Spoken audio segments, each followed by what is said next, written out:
अस्सलाम वालेकुम नाजरीन। इस एपिसोड के आगाज में हम देखते हैं कि जब कराजा हिसार किले के करीब औची और उसके सिपाही उरहान साहब और उनके सिपाहियों से लड़ रहे होते हैं तो शहजादी अस्पोर्चा भी भरपूर मुकाबला कर रही होती है। उरहान साहब भी अपनी आबोताब तलवार चला रहे होते हैं, जबकि शहनशाह ऊपर से यह सारा मंजर देख रहा होता है और उरहान साहब की नजर शहनशाह पर पड़ जाती है तो कहते हैं शहनशाह, और शहनशाह साहब की जानब बढ़ते हैं तो शहनशाह कहता, इस बार तुम्हारी जिद तुम्हें मौत के मुंह में ले जाएगी उरहान, और वहां से पीछे की जानब भागने लग जाता है। इधर शहजादी अस्पोर्चा भी जब मुकाबला कर रही होती है और उरहान साहब को शहनशाह के पीछे जाता हुआ देखकर कहती, तुम कहां जा रहे हो उरहान, और वो भी उरहान साहब के पीछे जाती है। जबकि इधर तमीर बोगा, बालाबान, दुमरल और बाकी तमाम सिपाही बहादुरी के साथ अपनी तलवारें चला रहे होते हैं और गद्दारों को मौत की घाट उतारते ही चले जा रहे होते हैं। जो भी उनके सामने आ रहा होता है उनकी तलवार का मजा चख रहा होता है और ये लड़ाई थोड़ी देर जारी और सारी रहती है। मुस्तफा भी कईयों को मौत के घाट उतारता है और फिर अलाउद्दीन साहब लड़ते हुए कहते हैं, हमारे सुल्तान कहाँ हैं? तो खलील कहता,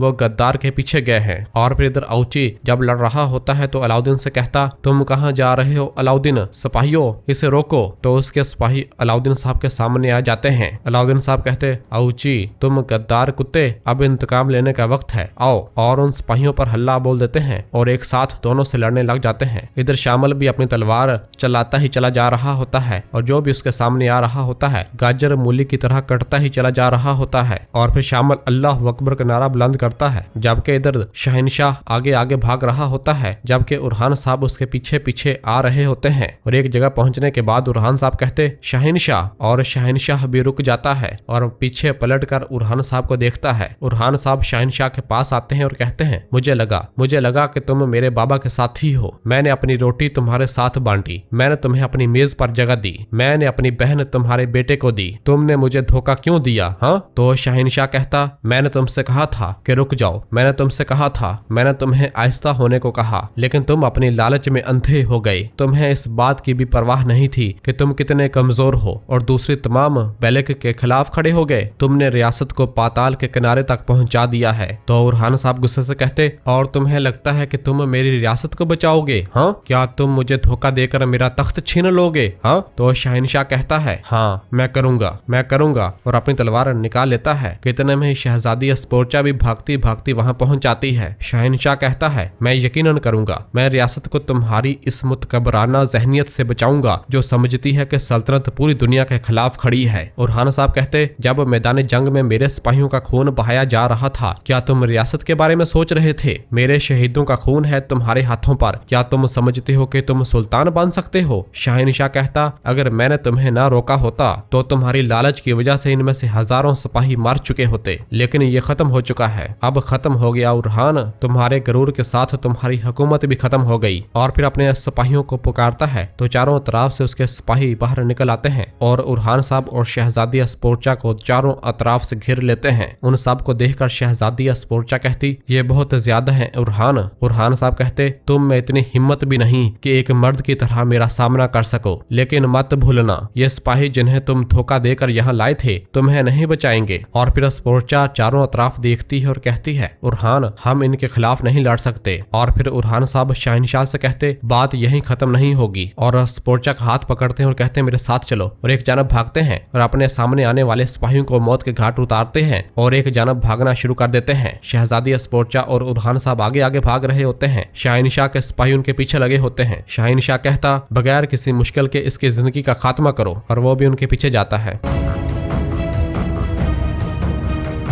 जबकि दूसरी जानब फातिमा खातून फलादियोस, नसूह चलेबी और बाकी सिपाही भी अंद्रयास और उसके सिपाहियों से बचकर एक जानब भाग रहे होते हैं। फातिमा कहती, तेज चलो। कितने में ही जरकुतै साहब भी अपने सिपाहियों के हमरा वहां पहुंच जाते हैं और उन्हें देखकर कहते, हम वक्त पर नहीं पहुंच सके। और फिर सिपाहियों से कहते हैं, सिपाहियों जख्मियों की मदद करो, चलो। और सब अपने अपने घोड़ों से नीचे उतरते हैं। और फिर फलादियोस जरकुतै को बताता है, हमने बहुत सारे आदमी खोए हैं, अंद्रयास तुम्हारे मंसूबों के बारे में सब जानता था। जरकुतै कहता, हम पर हर तरफ से हमला किया गया है। फातिमा पूछती, जरकुतै साहब क्या यगीद साहब की तरफ से कोई खबर है? जरकुतै कहता, वो मौत से लड़ रहा है, अल्लाह जानता है, लेकिन उनका कहना है कि इसके लिए जिंदा रहना मुश्किल है। ये सुनकर फातिमा बहुत परेशान हो जाती है, जबकि दैफने अंद्रियास अपने सिपाहियों के हमरा ऊपर से आ जाते हैं और उन्हें देखने लग जाते हैं। जरकुतै के सिपाही जख्मियों को ले जा रहे होते हैं। उन्हें देखकर दैफने कहती, ये जरकुतै है, उरहान का कमांडर, हम सही वक्त पर आए हैं अंद्रियास, आओ इन सब को मार डालें। और आगे बढ़ने लगती है तो अंद्रियास दैफने का हाथ पकड़ लेता है और कहता है, हमें ये मालूम होना चाहिए कि कब पीछे हटना है, इस हमले ने इन्हें काफी नुकसान पहुंचाया है, चलो छोड़ो मेरी जान, और वापस रवाना हो जाते हैं।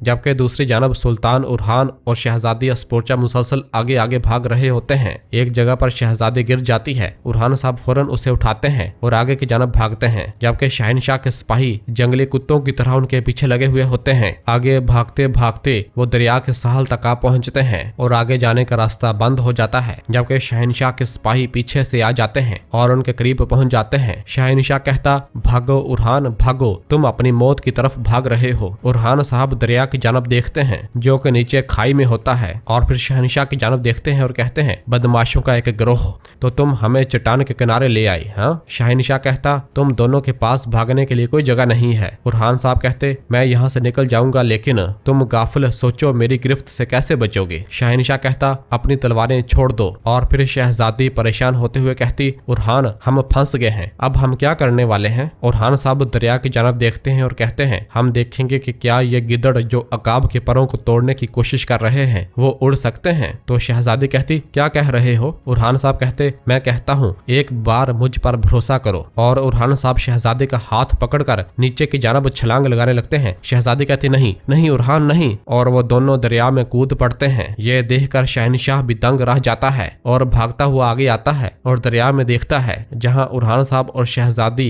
उसे पानी में नजर नहीं आते कि इतने में ही पीछे से आउची भी अपने सिपाहियों के हमरा वहां पहुंच जाता है और शहनशाह के पास आता है और आकर बताता है, अलाउद्दीन और इसके आदमी पीछे हट गए हैं मेरे हजूर। शहनशाह कहता, उसकी बारी जल्द आने वाली है। आउची पूछता, आपने क्या किया, क्या आपने उरहान को मार डाला। शहनशाह कहता, उरहान ने खुद को मार लिया, वो और अस्पोर्चा इस चट्टान से कूद गए। आउची कहता, तो वो मर गए। शहनशाह कहता, शायद नहीं, हमारे सिपाही दरिया के किनारे इनका पता लगाएंगे, मुर्दा या जिंदा। उरहान को आज मेरे सामने फेंक दो। आउची कहता, जैसे आपका हुक्म मेरे हजूर। अब हम क्या करने जा रहे हैं शहनशाह साहब। शहनशाह कहता, हम बोरसा जाएंगे और वो तख्त संभालेंगे जिसका मैं हकदार हूँ, चलो। और सब वहाँ से रवाना होते हैं। जबकि दूसरी जानब अलाउद्दीन साहब, खलील और बाकी सिपाही आगे बढ़ रहे होते हैं तो शामिल कहता है, आउची और दिलेजे, मैं इन दोनों को मारने से पहले इनकी हड्डियां तोड़ूंगा। अब्दुर्रहमान कहता, वो हर तरफ से आए हैं, तमाम रास्ते मिले हुए हैं। अलाउद्दीन साहब कहते, वो कुत्ता शहनशाह, मुझे मालूम है कि इसने हमें जाल में फंसाने के लिए खुद को ज़ाहिर किया। हमें इन निशानात का ताकुब करते हुए जल्दी से अपने सुल्तान के पास जाना चाहिए। चलो सरदारन, सिपाहियों, गौर से देखो। इस दौरान एक सिपाही भागता हुआ आता है और कहता है, मेरे वजीर, मेरे वजीर, शहनशाह साहब के सिपाही भी हमारे सुल्तान की तलाश में हैं, वो अब बोरसा लेने जा रहे हैं। अलाउद्दीन साहब कहते, क्या कह रहे हो, हम इनसे पहले अपने सुल्तान को ढूंढेंगे और इन गद्दारों से पहले बोरसा पहुंच जाएंगे। और फिर खलील और अब्दुर्रहमान से कहते, तुम दोनों अपने सिपाहियों के साथ हमारे सुल्तान को तलाश करोगे, हम जाएंगे और बोरसा को इन गद्दारों से बचाएंगे, चलो फैल जाओ। और सब फैल जाते हैं। जबकि दूसरी जानब हम देखते हैं कि उरहान साहब दरिया के किनारे साहल पर मौजूद होते हैं और बेहोश होते हैं कि उन्हें एकदम होश आता है और वो उठ खड़े होते हैं। जबकि देखते हैं कि पास ही शहजादी अस्पोर्चा भी बेहोशी की हालत में लेटी हुई होती है। उरहान साहब उठते हैं और अस्पोर्चा के पास आते हैं और उसे उठाने की कोशिश करते हैं और कहते हैं, अस्पोर्चा, अस्पोर्चा। और फिर अगले ही लम्हे शहजादी अस्पोर्चा को भी होश आ जाती है और वो खांसने लग जाती है। उरहान साहब पूछते, क्या तुम ठीक हो। अस्पोर्चा कहती, उरहान, और कहती, मैंने बेहतर दिन देखे हैं। उरहान साहब कहते, चलो उठ जाओ, और उसे पकड़कर उठाते हैं और पूछते हैं, तुम ठीक हो ना। तो अस्पोर्चा कहती, क्या मैं ठीक हूँ। हाँ मैं ठीक हूँ, मैं ठीक हूँ, बहुत ठीक हूँ। और फिर कहती है, ये तुम ही नहीं हो जिसने हमें चट्टान से फेंका था। तो उरहान साहब कहते, अगर मैंने तुम्हें चट्टान से ना फेंका होता तो तुम अब अपने बाबा के साथ तबादला करने जा रही होती। अस्पोर्चा कहती, या मौत से मिलने। और नाजरीन, इसी जगह पर एपिसोड खत्म करते हैं। मिलते हैं बहुत जल्द अगली एपिसोड के साथ। वीडियो को लाइक कर दें और जिन दोस्तों ने अभी तक चैनल सब्सक्राइब नहीं किया वो जल्दी से चैनल सब्सक्राइब कर दें और बेल आइकन यानी घंटी वाले निशान को भी प्रेस कर दें ताकि आने वाले एपिसोड्स आपको आसानी मिल सकें। दुआओं में याद रखें। अल्लाह हाफिज।